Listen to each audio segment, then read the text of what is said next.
શાન સિંગવડ તાલુકાના નાની સંજેલી ગામમાં આવેલા પંડિત દીનદયાળ ગ્રાહક ભંડાર સસ્તા અનાજની દુકાન ખાતે મહિનાના છેલ્લા 2 દિવસમાં અનાજ વિતરણના કારણે ભારે અંધાધૂંધી સર્જાઈ।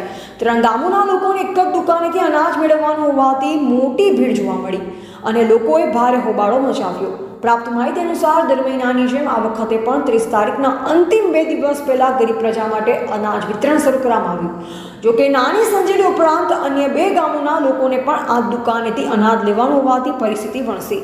લોકોની લાંબી કતારો જોવા મળી અને અનાજ મેળવવા માટે ભારે ધક્કામુક્કી થઈ હતી। સ્થાનિક લોકોનું કહેવું છે કે આ સમસ્યા કોઈ નવી નથી, દર મહિને તેમને આવી જ મુશ્કેલીનો સામનો કરવો પડે છે। આ અંગે મામલતદાર અને વહીવટીતંત્રને વારંવાર રજૂઆત કરવા છતાં કોઈ નક્કર કાર્યવાહી કરવામાં આવતી નથી, જે કારણે લોકોમાં ભારે રોષ જોવા મળી રહ્યો છે। લોકોની મુખ્ય માંગણીઓ છે કે 3 ગામો માટેની આ એક જ દુકાનનું વિભાજન કરી વૈકલ્પિક વ્યવસ્થા કરવામાં આવે। જો આવું કરવામાં આવે તો આ સમસ્યાનું કાયમી સમાધાન થઈ શકે છે।